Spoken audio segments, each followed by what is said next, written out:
OnePlus is itself again, and Samsung's reportedly putting out new phones on a diet. But first, the Pixelbook Go leaks drip on. This is the Android Police podcast. It's Friday, October 11th. Welcome. Alongside Cody Toombs, I'm Ryan Hager. We're only 4 days out from this year's Made by Google launch, so let's get right into it. Prior Pixelbook Go leaks have already given us a good idea about what Google's new Chromebook will aim to be, but last night, 9 to 5 Google put up a video showing off hands-on with a bunch of prototypes, so why waste the opportunity not to talk about it again?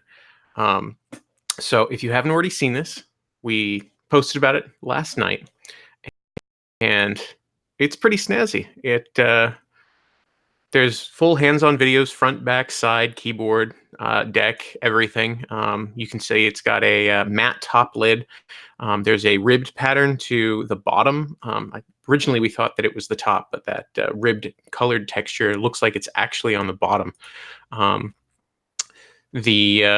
There'll be 3 colors, not just 2. I know previously we thought that there might be 2 colors, but it was spotted in, I think, black, not white, and no, is it just 2 colors still?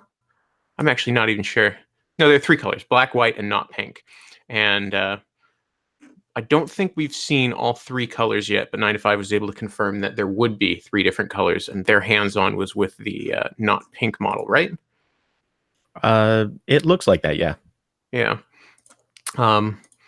And in general, apart from that, we've got USB-C ports on both sides with a 3.5 millimeter headphone jack, only on one side, I think the left. Oh, is it left? I thought it was right side. I think it's the left. Oh, okay. So yeah, not like the MacBook, which has it. The MacBook has it on the right, right? Well, almost everything has it on the right. Actually, every laptop I've ever owned put the headphone jack on the right side. Let me double check because I believe it's on the left. Not that that's that significant of a detail. Yeah. So as with the previous Pixelbook, it's going to be a, I think 9 to 5 said that they think it's going to be a scissor switch mechanism. So we're not looking at like Apple style garbage, easily broken, not great keyboard. And for anyone who's unfamiliar, the original Pixelbook had a lovely keyboard. And if 9 to 5 Google, having had the hands-on with the previous unit as well, thinks that the new one is as good, then it should be a pretty nice keyboard because it was lovely. The only thing that is a striking difference from the previous model is the build. So we already knew it wasn't going to be another 2-in-1 design. This is a clamshell. It's a laptop first and foremost. So it's not going to flip 360 degrees. You're not going to be able to turn this into a tablet to watch Netflix in bed. And to probably going along with that, it has a more laptop traditional aspect ratio. So instead of the 3:2 display that was in the previous Pixelbook, you have a 13-inch 16:9 screen available in 2 resolutions, I believe 1080p or 4K, with the 4K getting the whatever liquid molecular branding that the Pixelbook Slate got. Big trackpad. Yeah, it looks interesting. It's an interesting approach, and it's kind of divergent that Google would be scaling back this whole, how do I put it? Google had kind of turned to the Chromebook as the salvation for the touch-optimized Android experience. Chromebooks were the new Android tablets, and now Google's first-party hardware is taking a step back into the laptop form factor. Possibly because they've been having more success in the education and business markets more than anything else, in which, the traditional laptop form factor is more important.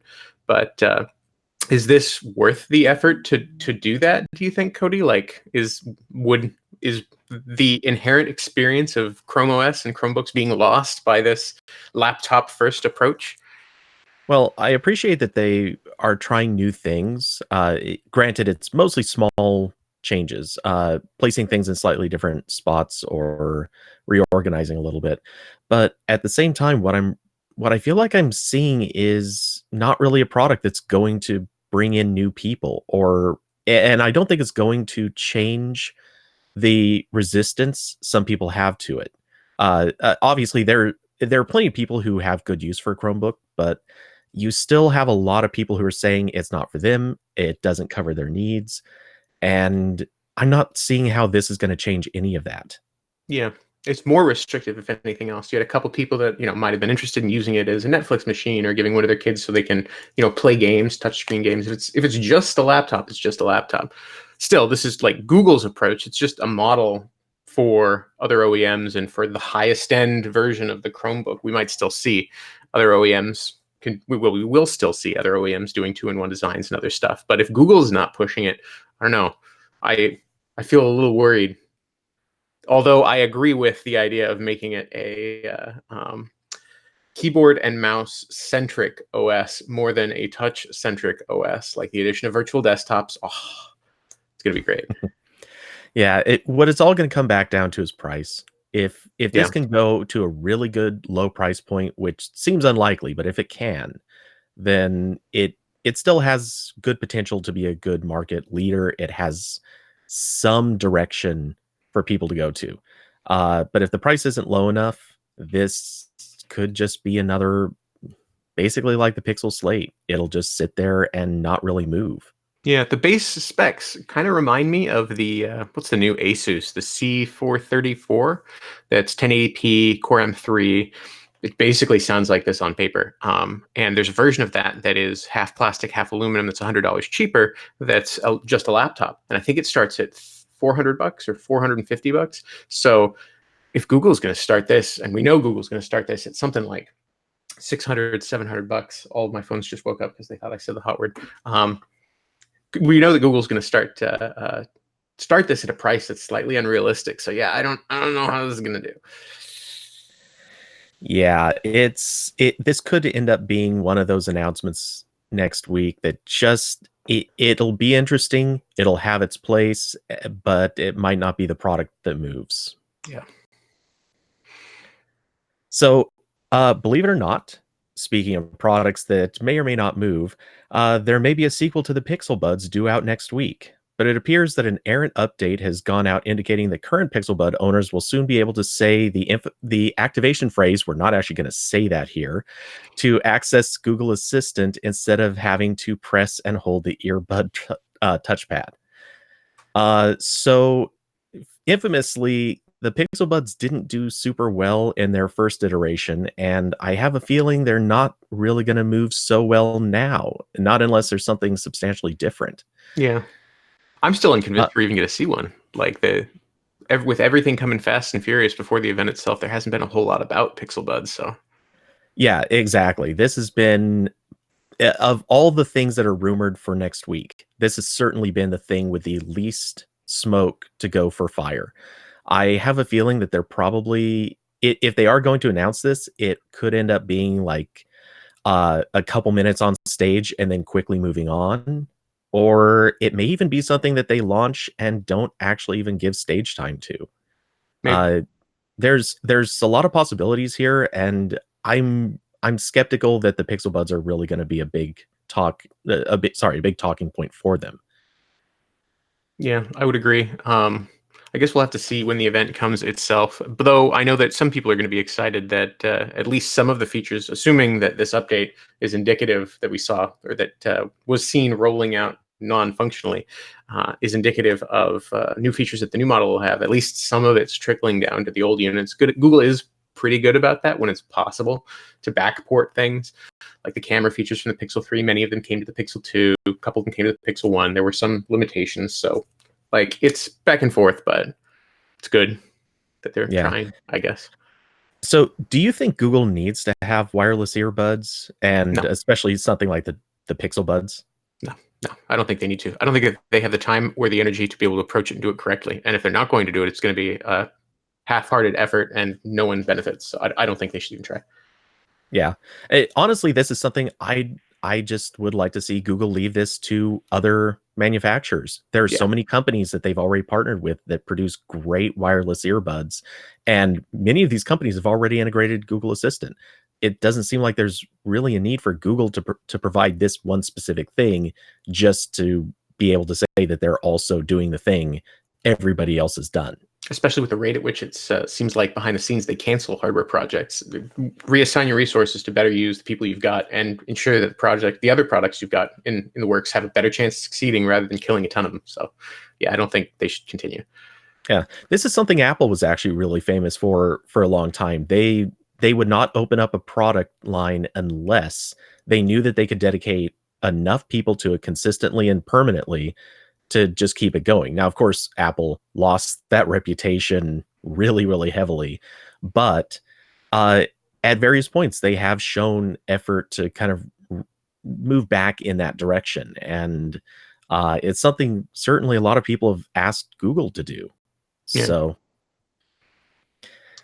uh, anyway, Anyway, the Pixel 3 XL has a yeah. notch. Some would say it's an ugly notch, and the script here says I'm supposed to disagree. Every time someone subscribes to us on Twitch at twitch.tv/Android Police, that beautiful looking notch will pop down on our live broadcast to thank them for supporting what we do. Oh, and they get free entries in AP giveaways and a special emoji of me. And let me tell you, I look pretty good in it. So if you have Amazon Prime, you can subscribe every month for free. And if you don't, tiers start at just $5 a month. Head to twitch.tv/Android Police to find out more. And thanks for listening. Let's roll on with a couple of worldwide developments, starting with OnePlus, which just launched the 7T in the US and some other markets. Well, now they also have the 7T Pro in Europe and India.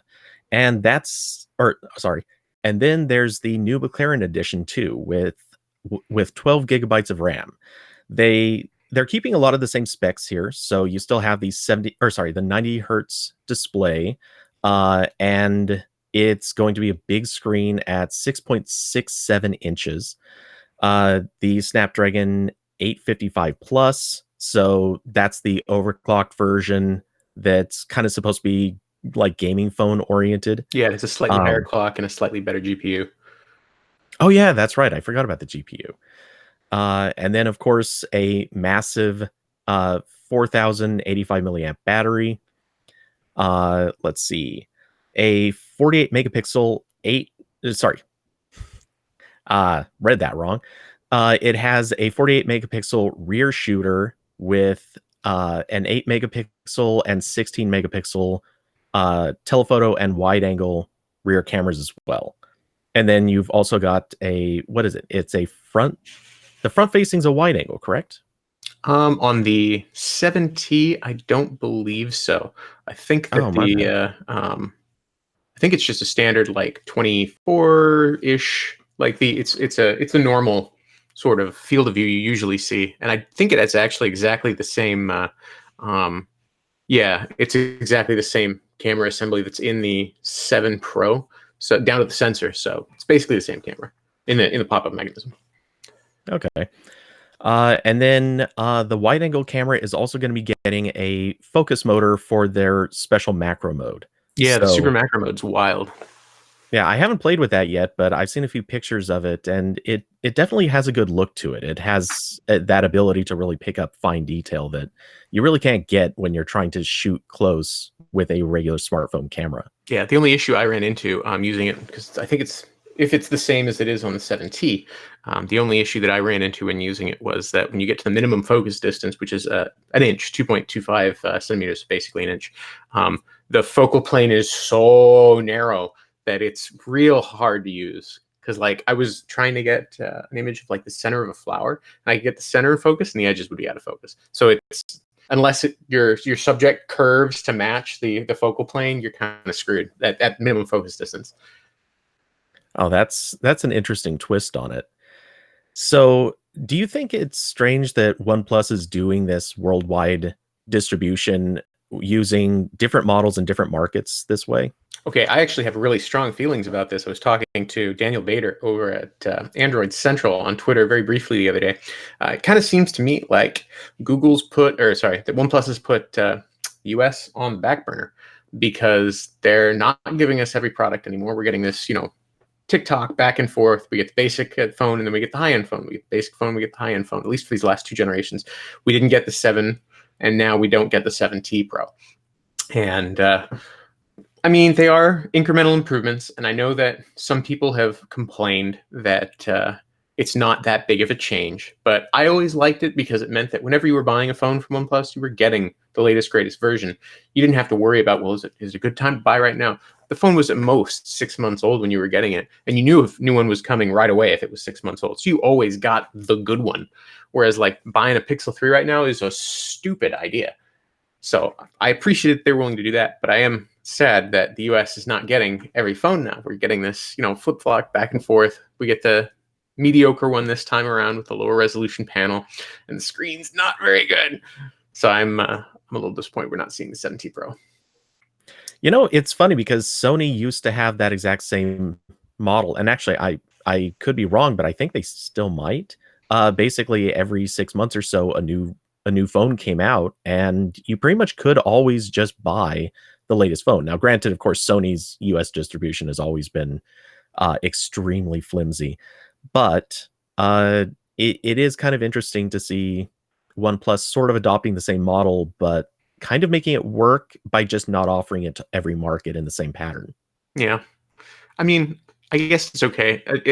The part that's unfortunate to me is that other markets are getting both. So I think isn't India's getting both? I'm sure China's getting both, Yeah. and I think Europe might be getting both. So it's just kind of the U.S. that's like, yeah, the U.S. will do whatever. I know that growth has slowed here. I know that smartphones are selling as well as they used to here, and I know that basically every big tech company is looking towards China, and India now is the only source of revenue growth that investors and our rampant capitalism demands every company relentlessly pursue. But it's still unfortunate that we're not getting as much attention in that regard anymore. Do you think it might be because carriers, due to testing and the cost of rolling out a phone to a carrier, do you think it might be because they need to just get as much out of each carrier rollout as possible? I don't know. That's a good question. I would be curious to hear OnePlus's numbers for the T-Mobile partnerships. I don't think they gave them to me during my last briefing. I asked a little bit about it, but I don't think I was given any firm numbers for how the 7 Pro sold through the carrier partnership. But I would be curious to see if it makes a difference. Like if they're selling in volume through the carriers, well, through the one carrier, I guess, just now, at a volume that makes it worth their while or not. Hmm. Well, why don't you tell us a little bit about Samsung, who has no trouble selling through all the carriers? Well, first, let me thank Luck Buckets for subscribing for 8 months. I don't know if we still do that, but I do that. So Samsung might be pulling a funny with a couple new phones based on this year's S10 and Note 10 releases, and they might be coming to Europe soon. There's a model number that's been picked up that's reportedly associated with a Note 10 Lite. And the ridiculous part is word of an S10 Lite with a Snapdragon 855, 8 gigs of RAM, and something not on the S10e, 45 watts of charging and Android 10. So is this like a mid-season, mid-cycle refresh? Are we going to see Samsung pushing out new versions or refreshed versions of old phones this year? So it's weird because it's almost sounds a little bit like the Pixel 3 and Pixel 3a situation, Yeah. where we're seeing phones that may or may not be very similar, but not quite up to the same spec, presumably maybe coming out a bit cheaper, but also at the same time possibly having minor improvements to them. It's possibly a pattern that now that they've seen Google make it work on a phone line that actually wasn't doing particularly well and then started doing very well with their lighter model, Samsung's quickly rolling out something to match. Yeah, maybe. I mean, there's a little bit of a difference this time around, though. Like the Pixel 3a intentionally took a step back in specs. You have a lower quality display, which is still quite good. I think the displays in both the 3a and the 3a XL are pretty nice. A little uneven, but they're fine. But you scaled back to a lower end Snapdragon SoC. It's a little slower. Neither of them they both use eMMC memory, right, for storage, which is a little slower. It's on the fast end for it, but it's not like you're not getting UFS. This is a mid-range device. Whereas what we're hearing about this, for example, which one is this? The Galaxy S10 Lite or the Note 10 Lite? One of the two of these was saying it was going to have an 855, 8 gigs of RAM, 128 gigs of storage. Like, that's not mid-range. That's flagship. Yeah, they're not pulling back. I'm not suggesting that they're pulling all the way back to mid-range, but until we actually know what these are, we can't really say that the Lite doesn't still come with maybe like a lower cost body for the phone. Yeah, or a So lower end display. It might be big, but it might be right. 720p or something. Who knows? But So it does kind of sound to me more like Samsung wants to drink OnePlus's milkshake. very possible. Bring out something that it will constantly keep a cycle going, so they never really have that downtime. And have if it's a light version, it still has these high-end internals. You're at that budget flagship that OnePlus pushes hard, something that's in the $700 range. If Samsung can meet that with the name and marketing of Samsung behind it, and flagship internals just like the OnePlus in places like Indian markets, could do real well. So we'll see. Yep, and all of this coming just as honestly, we're not going to be that far away from the S11, so uh, it's one of those times where coming out with phones stacked this heavily, all are probably going to fit very close price wise and feature wise. It could also make their product selection very confusing. Yeah. But it could also make things a little more affordable for people. So we'll see. A little more Yeah, competition in each that one of would be these good. spaces would be nice. Because OnePlus is kind of, I mean, they're running away in the budget flagship space, especially in the US market. I'd like to see more companies competing at that level. Agreed. And finally, the Pocket Cast Beta has been updated to recognize and adapt to your system's dark theme state. Now, of Woo! course, this works with Android 10, which has a dark theme built into it. And basically, as you change the theme, all of your apps will follow along. Apparently, this also works with Samsung's night mode on Android 9 Pie.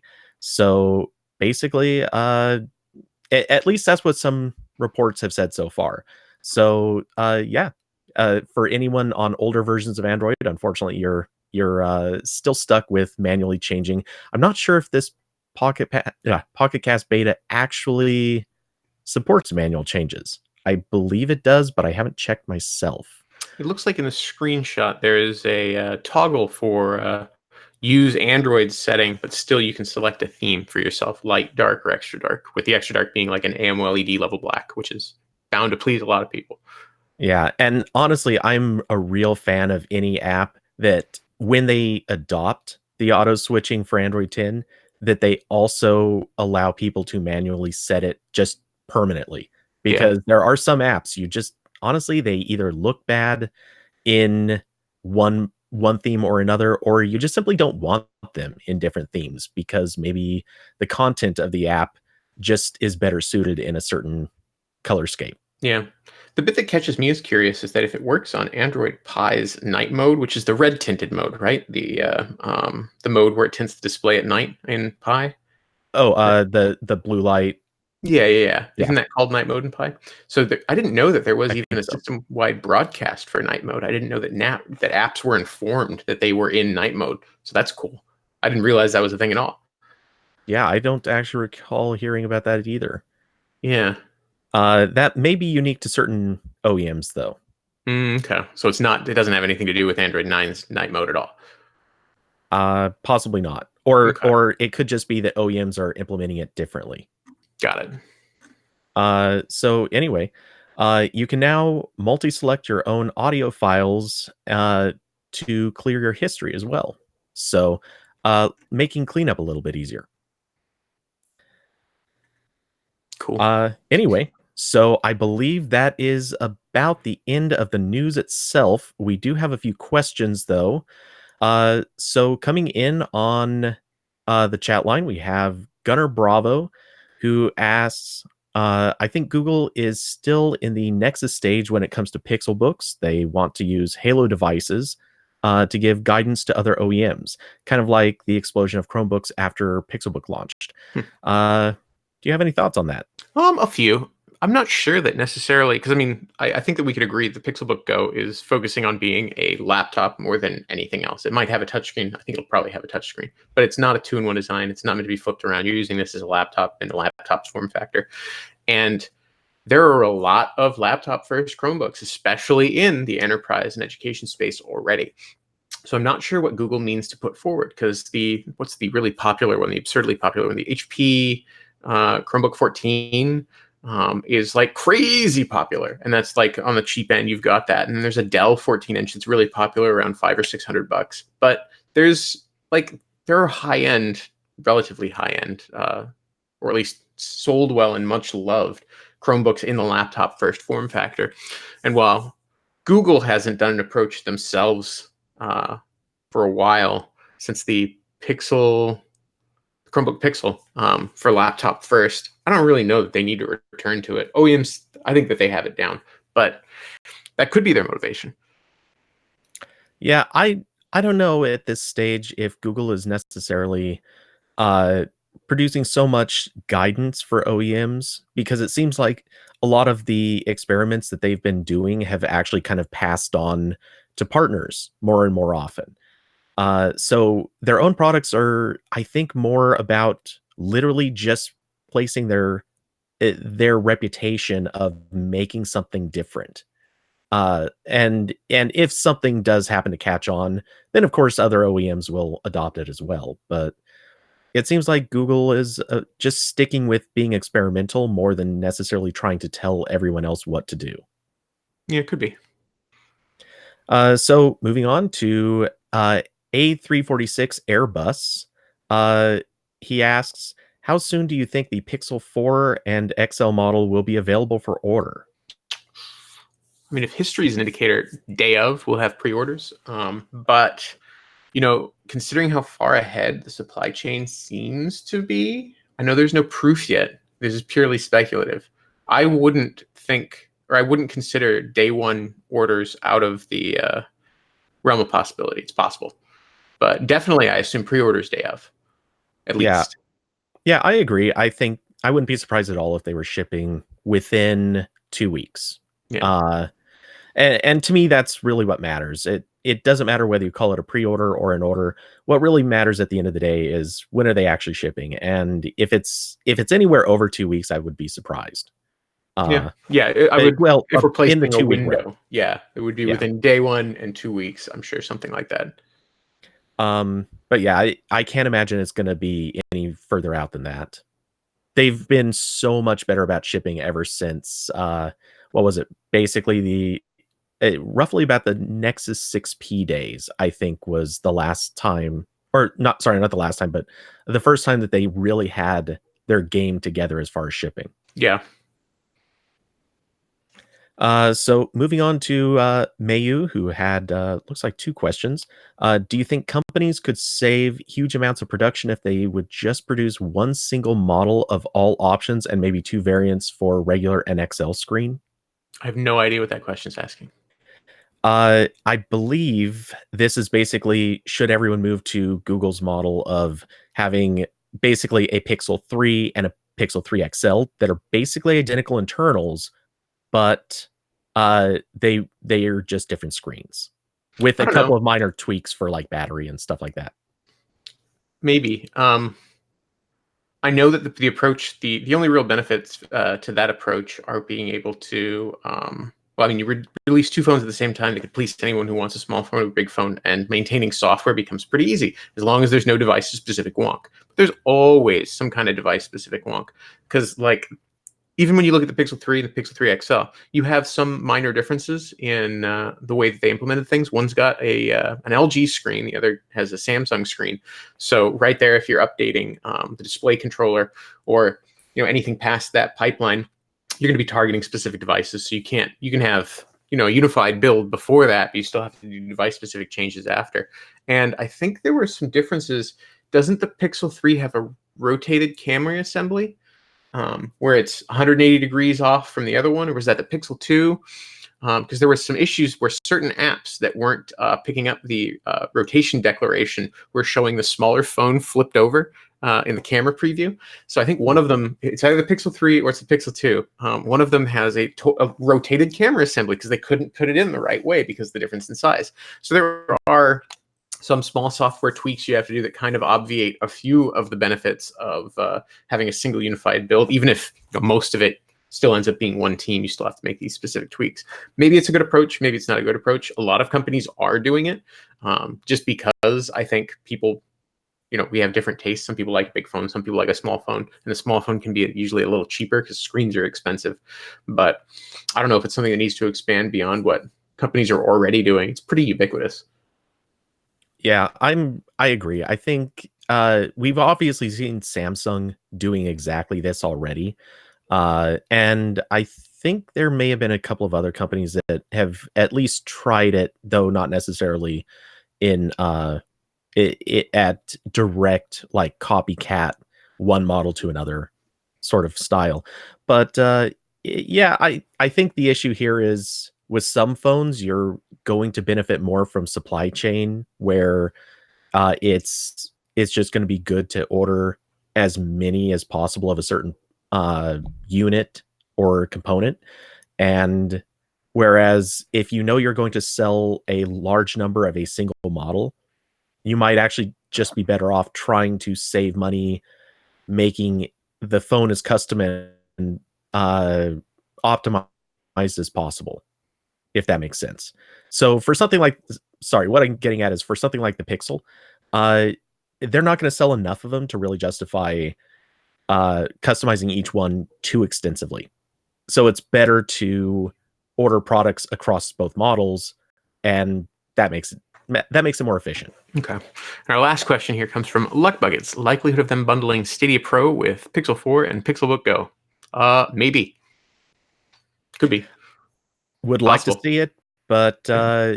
that's one of those things. We're probably going to see a few different bundles and packages coming in, and it's hard to predict which one. Yeah. Well, I think that's most of the Android Police podcast. So feel free to connect with us anytime. Android Police is live 4 times a week here on Twitch. You can head to twitch.tv/Android Police for our schedule. If you want to participate in chat, if you have questions for us, we try to interact. All the stories we've talked about today can be found at androidpolice.com/podcast. And you can send your thoughts and suggestions to podcast@androidpolice.com. On Twitter, Cody's at Cody_Toombs. That's TOOMBS. And I'm at Reinhager, which is spelled RYNEHAGER. Our producer, Jules Wang, is at Point Jules. Our theme music is from Home. And we'll have everything you need to prepare for the Google event on Monday's show. Have a great weekend, everybody.